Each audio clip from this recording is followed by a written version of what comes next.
Bonjour à toutes et à tous, bienvenue pour cette nouvelle session d'embarquement à la redécouverte du pilotage d'UFAIR Alliance. Alors, au menu de ce jour, on va commencer par une rapide présentation de pourquoi finalement cette base par les cofondateurs, les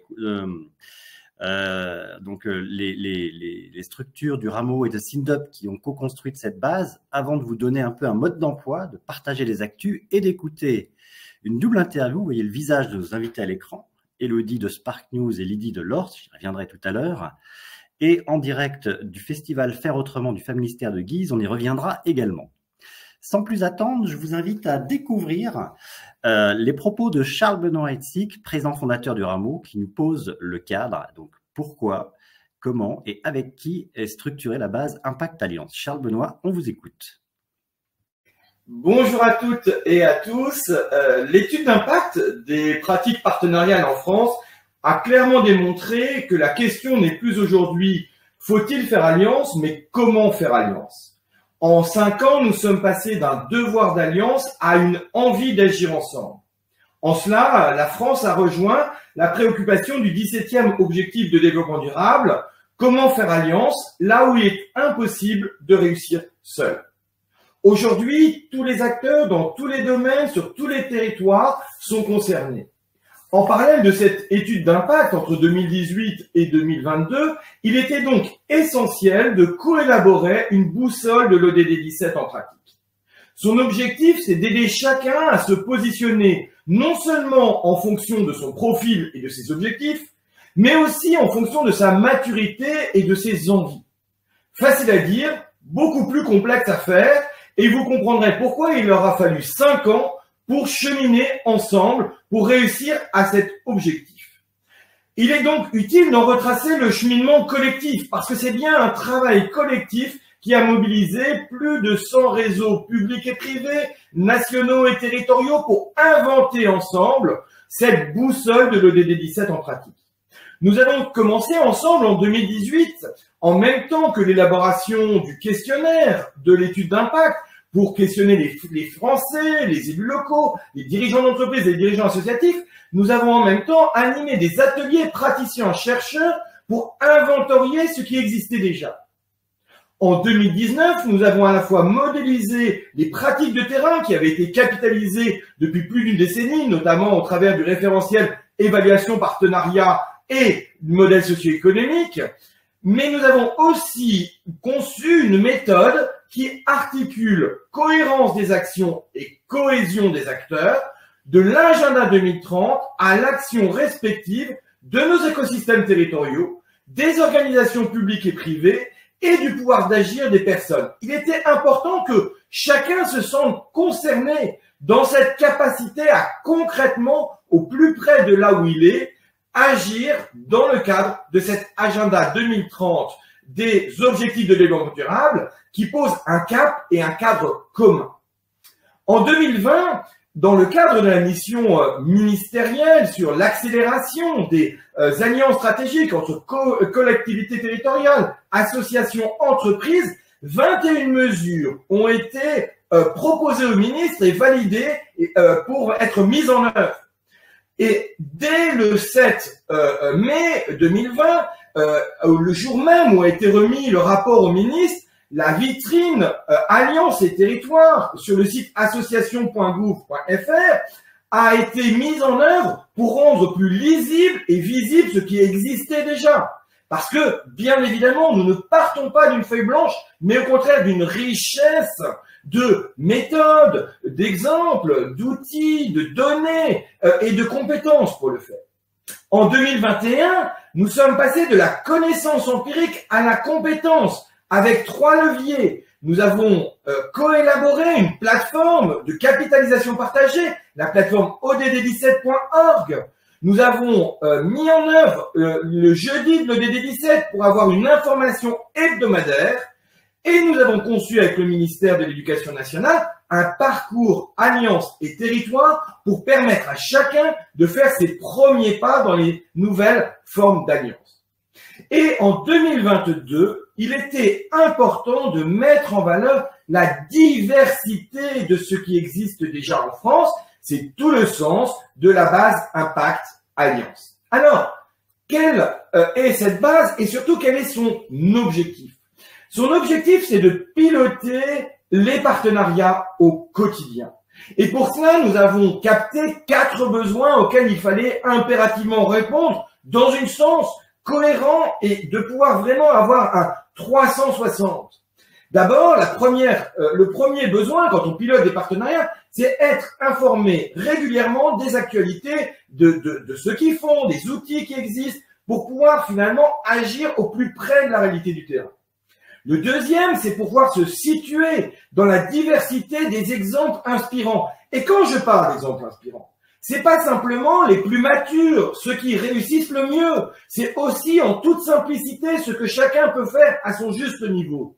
Si nous voulons développer et déployer les alliances en France, il ne faut pas montrer que des exemples qui sont exceptionnels et qui ont mis 30 ans à être faits. Il faut montrer ce que chacun d'entre nous peut faire aujourd'hui au quotidien en proximité. C'est bien ce que les 650 exemples, tout profil, dans tous les domaines, à tous les échelons territoriaux de ces exemples inspirants permet de faire. Le troisième étape, la troisième besoin, c'est qu'une fois que on est informé, qu'on peut se situer, c'est de trouver en proximité les contacts. Qui va pouvoir m'aider concrètement sur mon territoire à agir? Et c'est là où le maillage des 350 catalyseurs territoriaux en France, eh bien, nous permet de pouvoir contacter à proximité de là où on est quelqu'un qui a l'habitude d'animer ces relations entre collectivités, associations, entreprises, établissements scolaires, acteurs académiques. Et le quatrième besoin, c'est bien évidemment de pouvoir se projeter et d'avoir des outils de veille et d'analyse des pratiques qui sont absolument essentiels. Et donc, vous comprenez bien que pour avoir ce 4 en 1, il fallait mobiliser des énergies complémentaires. Et c'est là où nous avons été chercher pour chacun de ces besoins des animateurs qui pouvaient nourrir cette base Impact.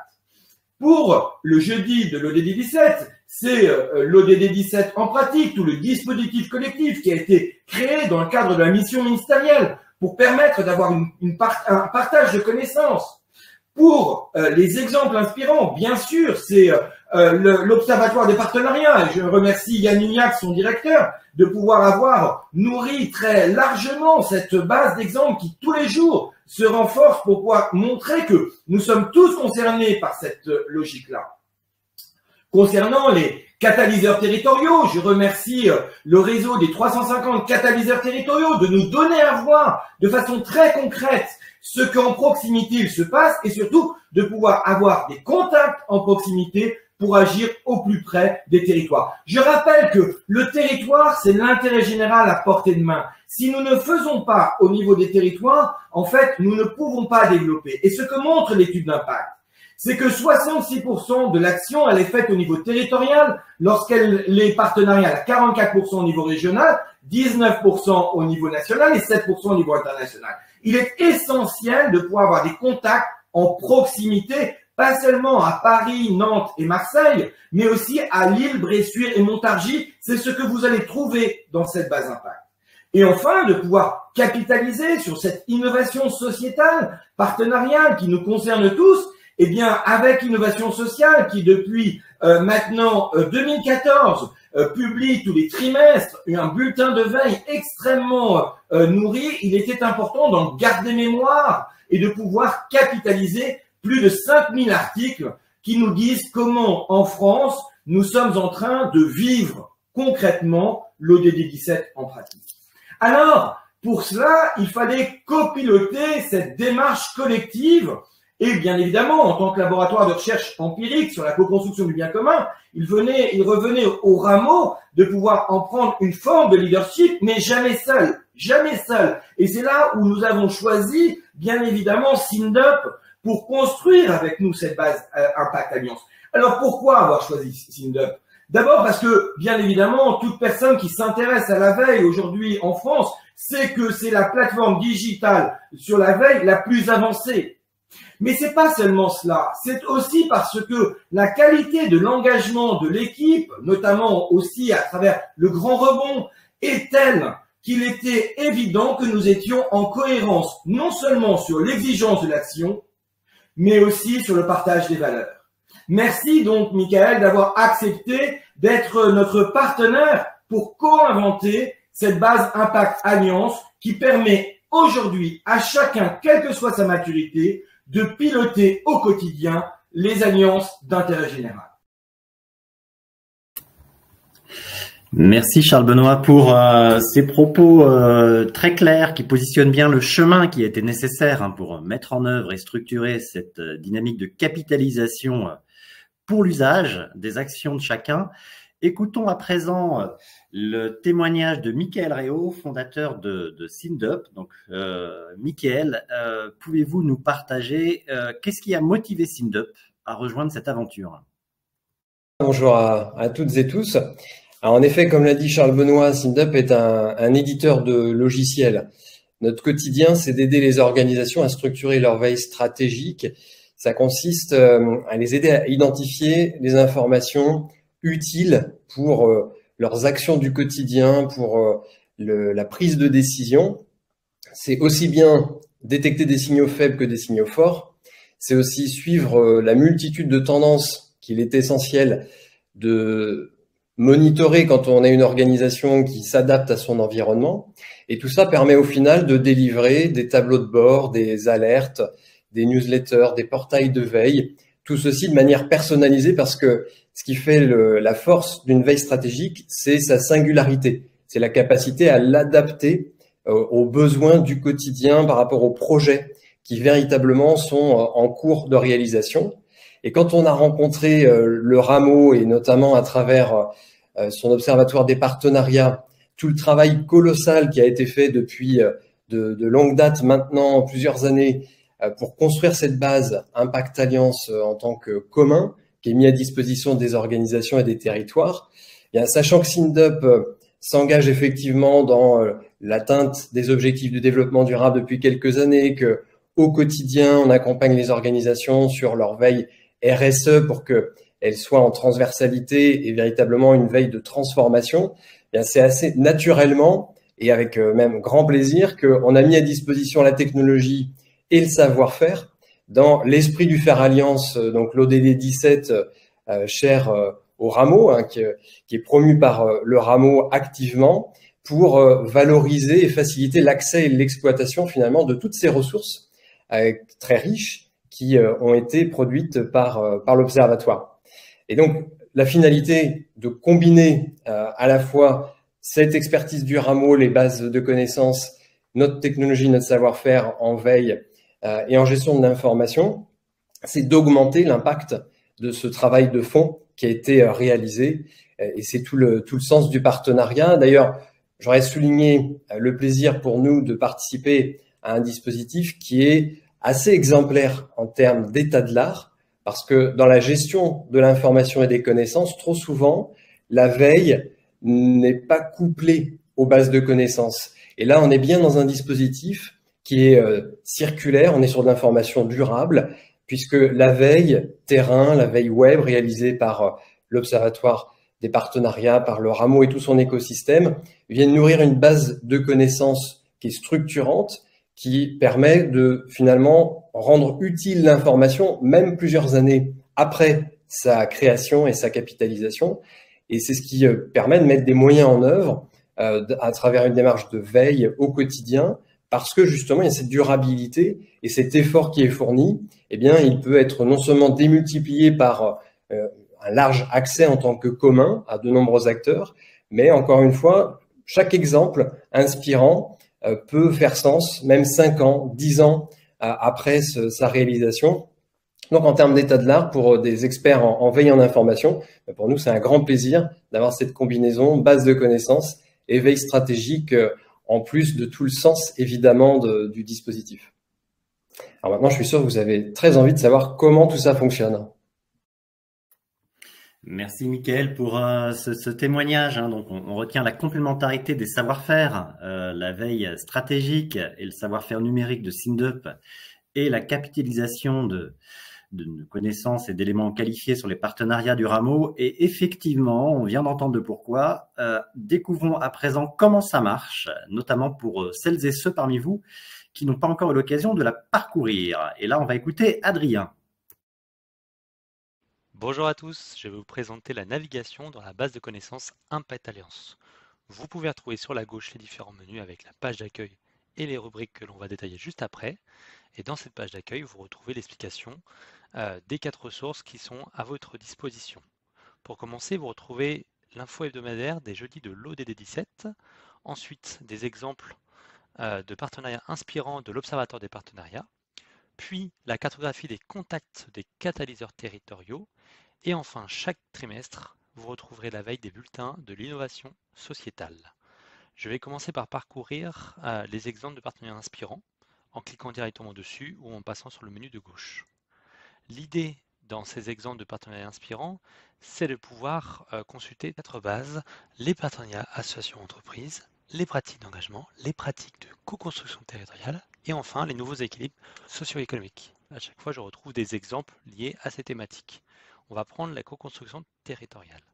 Chaque tableau de bord est construit de la même façon avec des explications sur les différentes formes ici de co-construction, les différents contenus les plus récents et surtout la capacité de filtrer sur ce qui va nous intéresser, que ce soit par territoire, par typologie ou par acteur lié à ces différents contenus.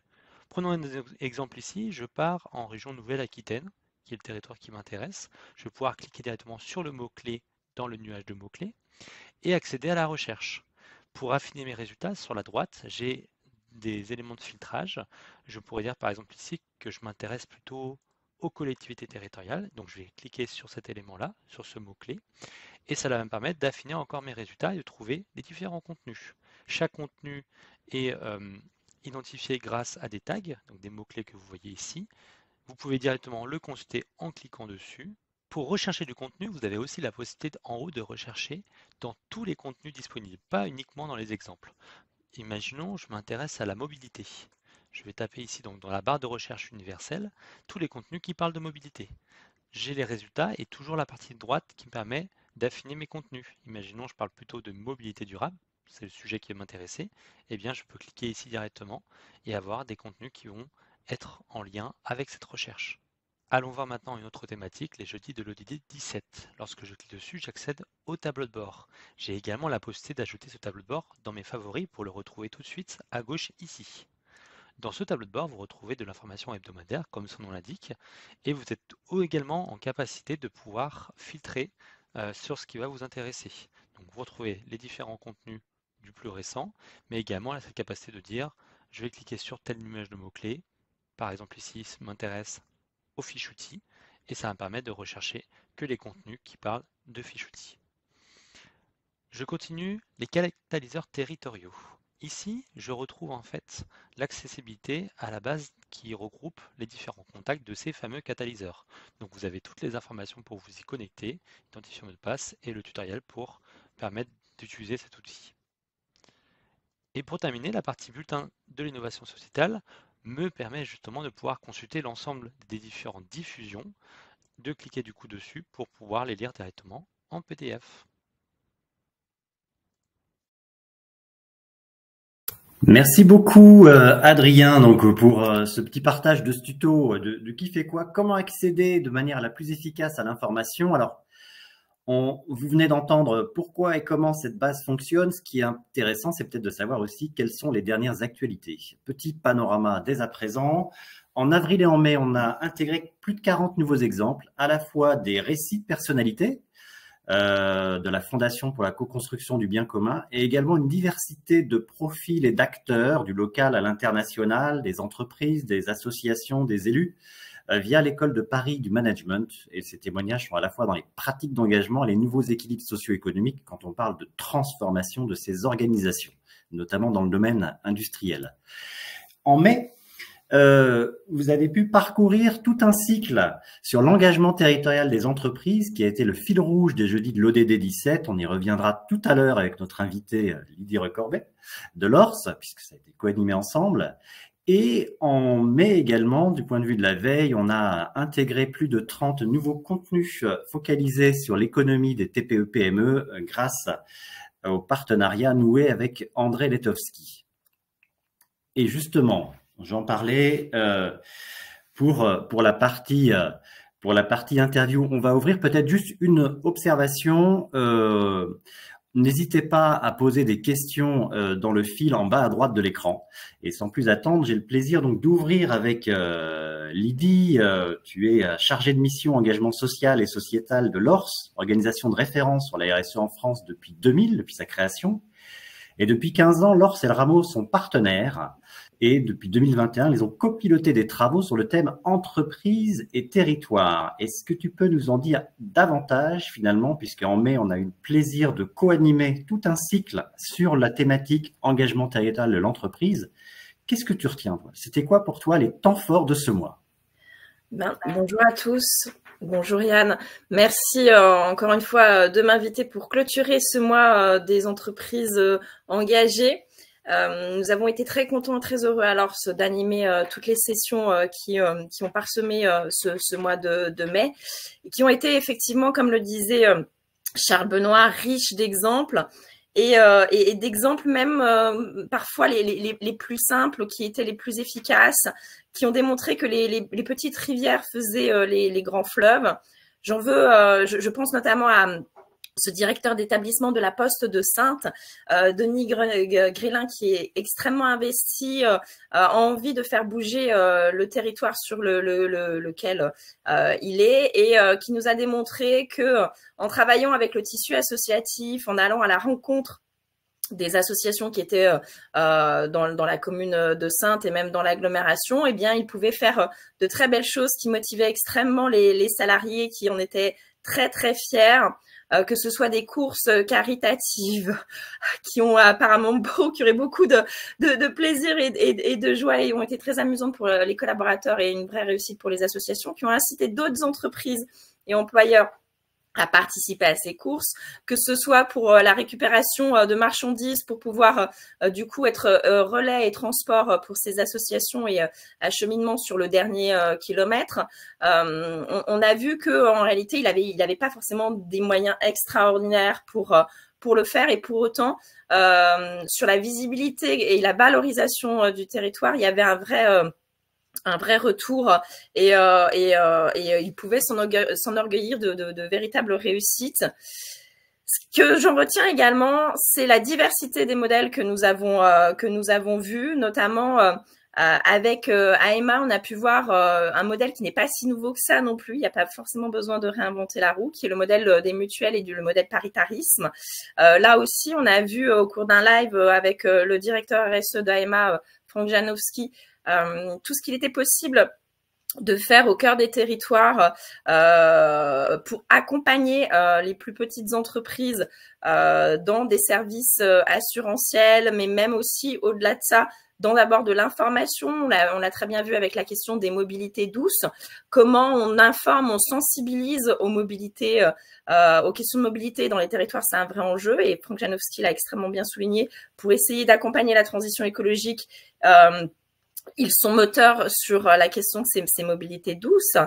Franck Janowski, il a aussi participé avec au titre d'AEMA au podcast Comment vas-tu bien ma planète de Patrick Longchamp, aux côtés de Philippe Janouille, directeur de la Fédération des entreprises de la propreté. Et là aussi, cet exemple, il est extrêmement intéressant. C'est encore un nouveau modèle de dialogue avec un acteur qui est la branche professionnelle, qui prend son rôle à cœur d'accompagner les plus petites entreprises dans les territoires. Et là, le secteur de la propreté, c'est essentiellement des très petites entreprises et micro-entreprises, dont on imagine bien effectivement que c'est un secteur aussi qui est en tension en termes de recrutement, qui est peu valorisé. Et on voit tout le rôle d'accompagnement, de pédagogie, la mutualisation de services que joue cet acteur, que sont les branches professionnelles. Et on oublie souvent que dans les territoires, les branches professionnelles ont un ancrage et qu'elles sont un acteur relais pour les plus petites entreprises. Donc voilà, le podcast avec Philippe Joanny nous a permis de le démontrer. Et puis, j'en reviens au webinaire que nous avons le plaisir d'animer ensemble. Avec la Poste, il y avait aussi l'exemple, moi, qui m'a marqué, du laboratoire Sciences et Nature.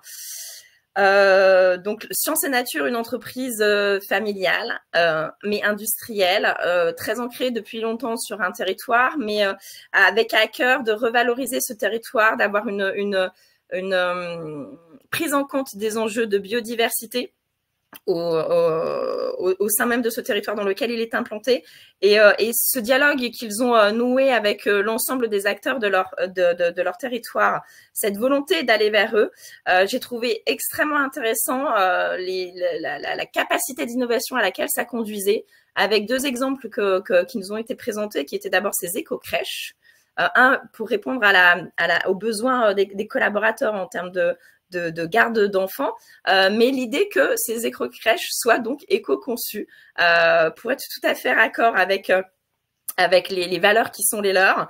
Et puis, ce tourisme industriel, là aussi, pour permettre à un territoire d'être revitalisé. Je trouvais ce concept intéressant. Tourisme industriel, c'est pas deux mots qu'on a l'habitude d'associer ensemble.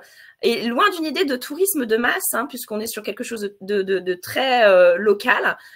Donc voilà, tout à fait raccord encore une fois avec ces valeurs, mais force est de constater que tourisme industriel, je ne les aurais pas associés ensemble. Donc j'ai trouvé l'exemple hyper intéressant.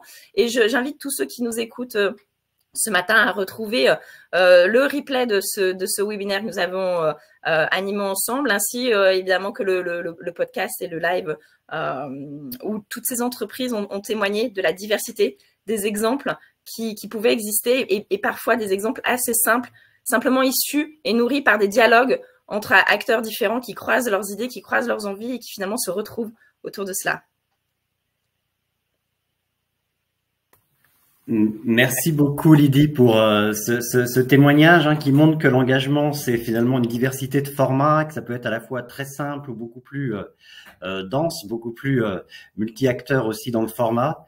Et justement, cet engagement, je l'ai vécu de manière très incarnée hier, puisque en étant présent au festival Faire Autrement qui se poursuit au Famministère de Guise, j'ai pu découvrir finalement toute une communauté d'acteurs engagés. Le format un peu atypique, 3 jours, 6 thèmes que vous voyez s'afficher à l'écran avec une diversité de formes, table ronde, atelier, convivialité. Un menu assez inédit concocté par les organisateurs, vous voyez leur nom s'afficher à l'écran, avec les thématiques, les intervenants de cette journée, notamment entreprises et régénération, et un peu le format assez atypique aussi des espaces et des salles. Alors, je vous le disais, ce festival a commencé hier donc dans l'Aisne, dans les Hauts-de-France, au ministère de Guise, autour de 2 grandes thématiques qui sont les objectifs du développement durable et entreprises et régénération. Qu'en retenir en pratique? J'ai recueilli pour cela quelques témoignages que je vous livre en présentant en 2 mots les personnes qui sont bien prêtées à l'exercice. Gaëlle, consultante en mesure d'impact de Paris, a été très intéressée par la comptabilité environnementale et a apprécié cette atmosphère ouverte propice aux échanges. Valérie du Québec, dans la communication environnementale, a été marquée par l'économie solidaire et circulaire et ses rencontres enrichissantes. Emmanuel Delannoy, co-auteur de la fresque de l'économie régénératrice, a été sensible et touché par la diversité des profils des intervenants et des participants et des parcours. Pour l'avoir vécu, un atelier de 30 personnes avec des personnes de plusieurs pays, de toutes les régions et de plusieurs générations et secteurs d'activité, c'est effectivement pas commun. Et Pascal Desfarges, cofondateur à Nantes dans l'économie circulaire de l'association Département des Petits Mondes, nous a peut-être livré en 3 mots la synthèse de cette journée. Hybridation, transdisciplinarité et coopération. Quant au local de l'étape, Christian Bruer, fondateur de l'entreprise Mobion, qui fabrique des scooters électriques. Pour lui, l'intérêt, c'était finalement aussi de mettre en valeur les externalités et cet immatériel qui permet la coopération. Voici en quelques mots, quelques petites touches, ce qui ressort de ces échanges, et ça se poursuit. Au moment où je vous parle, je m'apprête d'ailleurs à rejoindre tout de suite après ce webinaire la suite de ce festival passionnant. Et ce festival, justement, il constitue un lien parfait puisque quelque part, il met au cœur l'engagement de toutes et de tous, qui est le fil rouge des jeudis de l'ODD 17 sur le mois de juin. Et en lien avec cette thématique, j'ai le plaisir d'accueillir Élodie. Donc Élodie, tu es directrice, Jolivet. Élodie, tu es directrice de la communication et des partenariats de Spark News, qui pilote depuis 2021 un programme très inspirant avec les médias de presse quotidienne régionale. Et vraiment, on est ravis d'en être partenaire de diffusion depuis ce lancement. Alors, peut-être, Élodie, nous dire comment fonctionne ce programme Enquête de demain et peut-être quel est le thème du prochain supplément. Oui, merci Yann, merci pour cette invitation. Je suis ravie d'être parmi vous aujourd'hui. Donc, en effet, déjà en préambule, pour faire le lien avec le rameau, la coopération, cette ODD 17 fait partie de l'ADN de Spark News depuis sa création en 2011 par Christian de Boisredon, qui est un des pionniers de l'impact positif. Notre métier aujourd'hui, c'est la transformation culturelle de la société. Parce que comme le dit Denis Midos, qu'on apprécie particulièrement chez Spark News, la question climatique relève moins d'un enjeu technologique finalement que d'un enjeu culturel. Et comment on s'y prend justement pour cette transformation culturelle? On fait émerger de nouveaux récits auprès des médias, des acteurs de la culture et des entreprises. Et par exemple, donc nous fédérons et coordonnons depuis 2021, comme tu le disais Yann, 52 titres de la presse quotidienne régionale, 2 fois par an, pour mettre en lumière dans un supplément concret, un supplément papier de 16 pages, un supplément commun à tous ces journaux, les enjeux écologiques et sociaux de nos territoires et des initiatives, comme le disait Lydie, locales parfois, petites, mais qui ont prouvé leur impact et qui répondent à ces enjeux écologiques et sociaux de nos territoires. Et les objectifs, c'est à la fois d'éclairer et d'accompagner les médias de proximité, de transformer leurs pratiques pour aller vers un journalisme de solution, un journalisme positif, accélérer la transition des territoires et aussi mobiliser de manière positive les citoyens sur des grands enjeux en leur montrant avoir des initiatives durables, plus justes et qui les projettent vraiment vers un avenir désirable. Et la prochaine édition d'Enquête de demain sortira le 5 juin dans tous les kiosques, chez tous vos marchands de journaux en France et aura pour focus habiter nos territoires demain. Donc quelques exemples concrets de projets qui ont donné lieu à des articles dans cette presse quotidienne régionale. Dans le Gers, par exemple, un bus dentaire qui sillonne les villages ruraux les lundis et mardis afin de proposer un service de soins gratuit aux habitants afin de pallier aux déserts médicaux. On a aussi l'exemple d'un village du Morvan, Nivernais, à 1 heure perdue, à 1 heure d'Angoulême en voiture, qui fait partie du programme Village du futur de la NCT et qui est le village où il y a le plus de tiers-lieux en France et qui attire chaque année 50 nouveaux foyers en ruralité. Donc vraiment un super exemple. Et on a aussi des formats d'articles assez engageants comme les vrais faux. Alors il y a le vrai faux de la ZAN, on en parle beaucoup, la zéro artificialisation nette. Donc là c'est les pour, les contre et tous les avis autour de cette ZAN. Et on a aussi par exemple un atelier mobile solidaire qui a été lancé par la Croix-Rouge qui s'appelle le Repair Lab pour que des personnes en exil et en situation vraiment d'errance et qui n'ont pas d'attache puissent réparer elles-mêmes leurs affaires personnelles au quotidien. Donc voilà, donc ça c'est le 5 juin en kiosque et on a l'édition de novembre, le 27 novembre qui sera sur les forêts et en 2025 2 éditions, une consacrée aux océans et une autre à la santé pour mieux vivre ensemble. Voilà.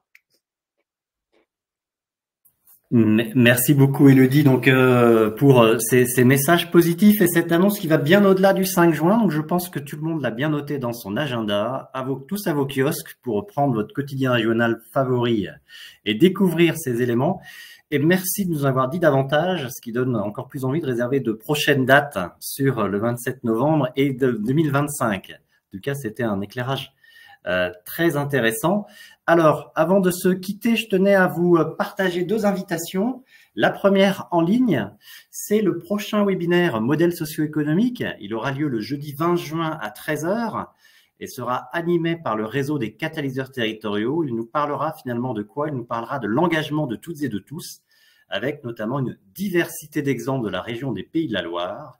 Et tu as bien fait de parler, Élodie, de la Croix-Rouge, puisqu'on aura aussi un témoignage du président de la Croix-Rouge à cette occasion. Et une autre invitation, à la fois en format présentiel et physique pour tous ceux qui le peuvent, à 2 pas de Paris, c'est la 10e rencontre des pionniers des alliances en territoire, un thème phare cette année, territorialisation des transitions au cœur des enjeux locaux. En vous écoutant toutes les deux, je pense effectivement qu'on y est complètement dedans. Et vous allez voir le lien d'inscription qui est partagé dans la bulle des questions. N'hésitez pas à vous y inscrire ou à retrouver aussi le programme puisque nous l'avons diffusé dans les jeudis de l'ODD 17 publiés hier. Voilà, j'espère que vous avez pu en apprendre davantage sur la base et surtout que les témoignages de nos invités respectifs ont pu vous captiver autant que moi. Je vous souhaite une excellente journée. Je vous dis peut-être à tout à l'heure pour ceux qui me rejoignent au Festival Faire Autrement ou à bientôt pour ceux qui seront présents au webinaire ou à la rencontre des catalyseurs territoriaux. Élodie et Lydie, n'hésitez pas à ouvrir votre micro. En tout cas, ravi de ce moment partagé avec vous. Excellente journée à toutes et à tous et à très très bientôt. À très bientôt, Yann. On se retrouve sur nos sujets pour les prochaines sessions. Profite bien du Féministère et du festival. Merci Lydie. Merci à tous. Yann. Merci Amélie. Au revoir. Très belle journée, au revoir.